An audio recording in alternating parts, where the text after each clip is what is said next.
Hello, I'm James and this is my Beetleweight grabber robot, Dwayne Nibbly. And a couple of weeks ago we went to Edinburgh, to the Battle of the Burgh, where amazingly, somehow, Dwayne managed to take 6 straight victories and come away with this gorgeous first place trophy. So I thought I would just make a video just to talk about the robot and the fights and how it was made and that kind of thing. Let's go through the fights. So round 1 was Splody Boy, which was, to be honest, quite a tough first round really. It's an extremely good robot, very damaging weapon, so I was quite concerned about that really. So I've got the wide wedge on, 1.5mm titanium, bent in a single piece, so hopefully that was going to, I was hoping to deflect him and hopefully not take too much damage.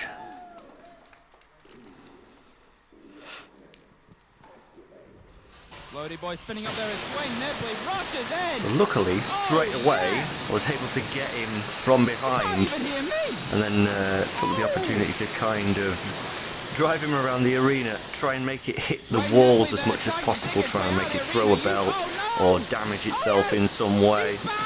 To do a little self-right there, which thankfully worked. He did actually get underneath the back there and nick a wheel slightly. But I think actually at this point as well, while I was on one of the bites there, I managed to actually get the belt, one of the belts that does the weapon, because I don't think it actually spun up after that point.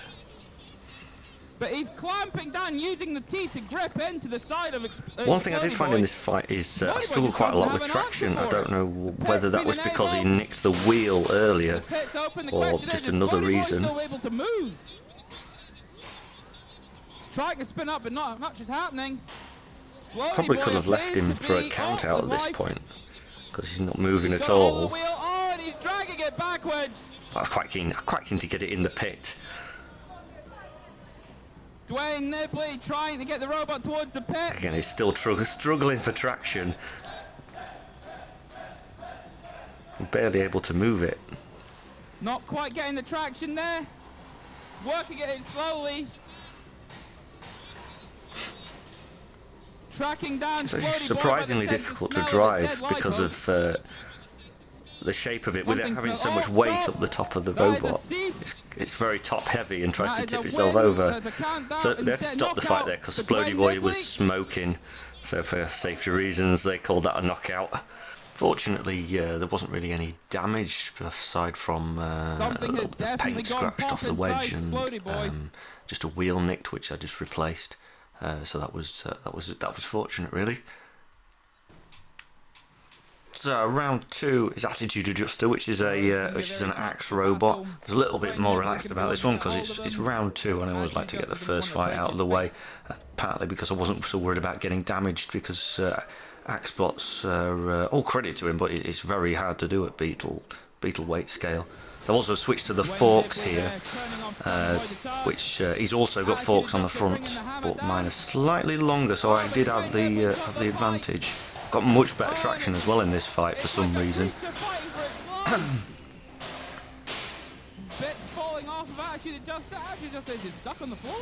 Did find it was quite difficult to get hold of actually with the axe flailing around.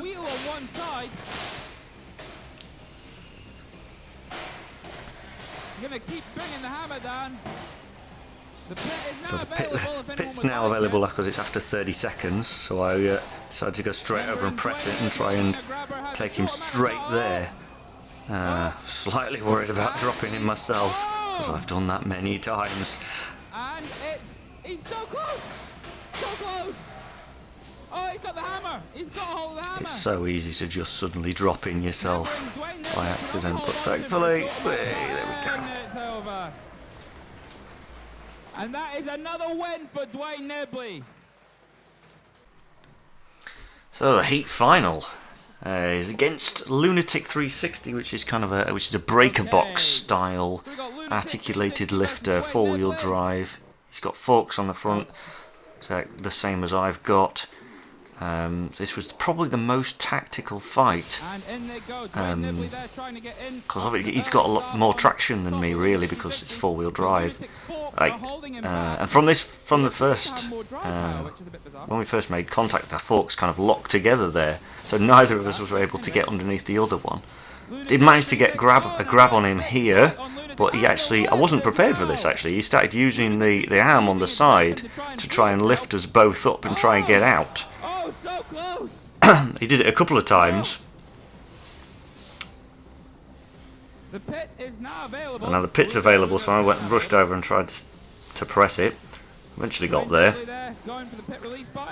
It's Lunatic's very fast and nimble, so it's quite difficult to get in the right place to be able to get a good grab on him. This is another thing I should have thought of, really. I left the wheel guards on. Well, I wasn't expecting that arm to be able to get up underneath and lift me up with it.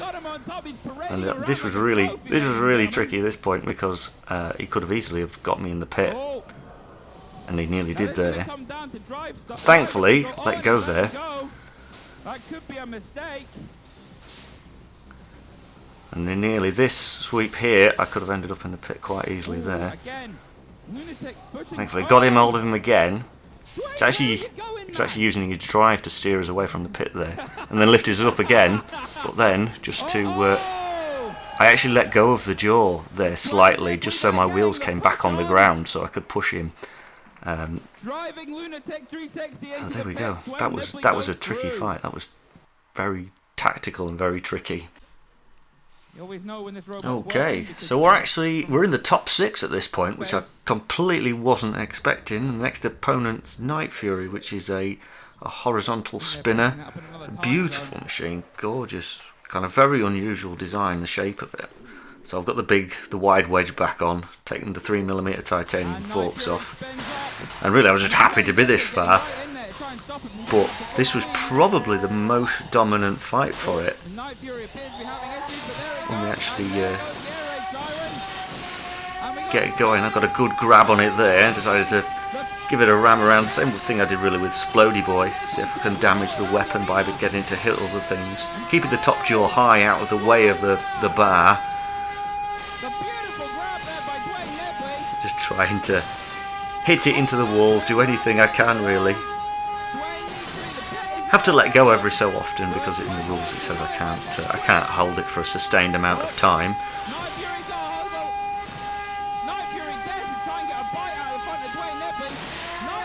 Actually, drove him into the pit button weapon first there, and I'm just trying to line him up to get hold of him well to drop him in the pit. And there we go. And that was really quite surprised me, to be honest. Doing a little dance there.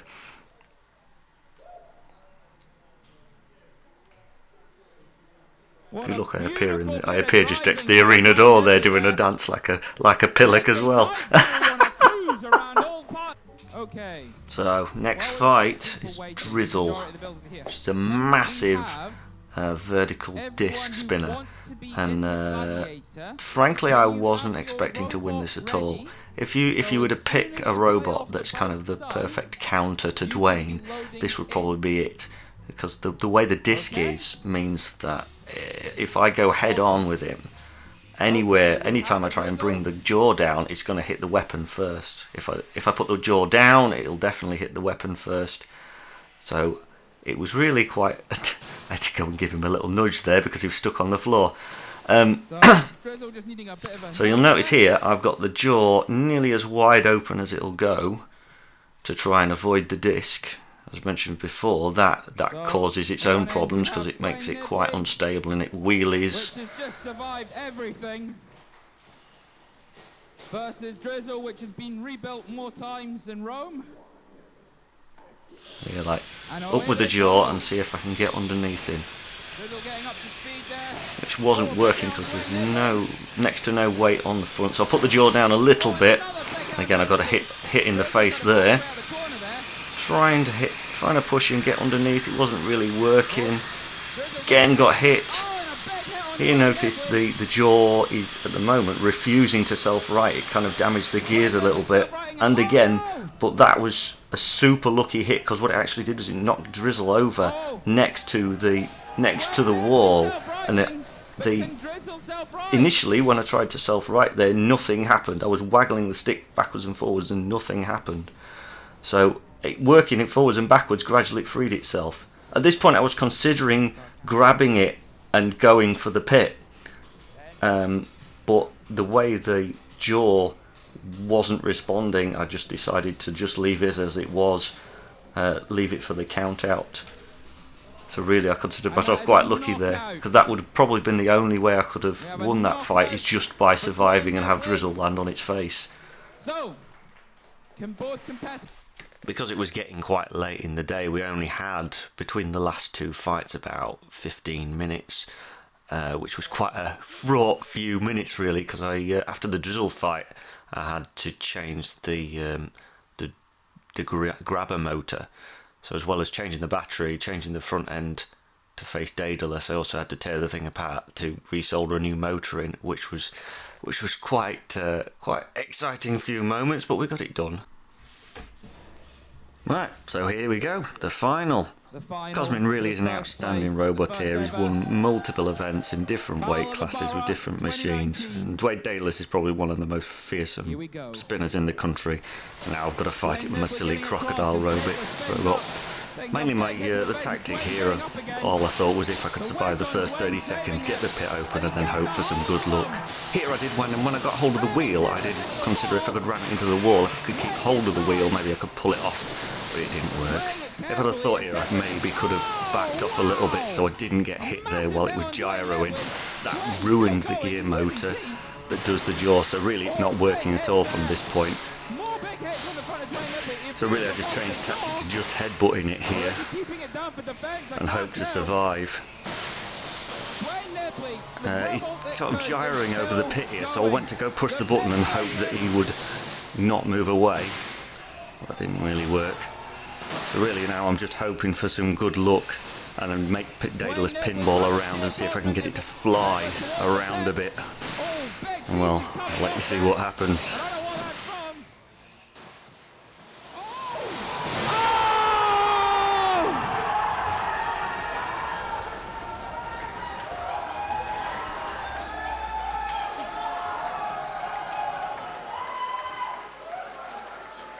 And in an upset for the century, ladies and gentlemen, your champion, first place, is Dwayne Nibbly!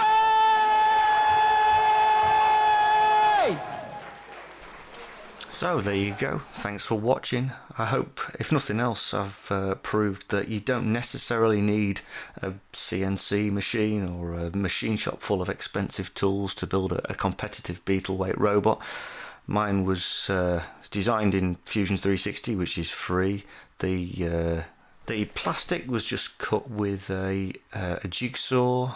I just used a normal household corded drill for all the holes, hole saws and normal drill bits. The titanium was cut with an angle grinder, and then the rest of it is just off-the-shelf parts, motors, wheels, hubs, that kind of stuff from Robot Shop or eBay or other reputable suppliers like that. And hey, if my crazy crocodile robot can win an event, then nearly anything can win an event. So be weird, be different, and make crazy stuff. Okay, thanks for watching. Bye bye.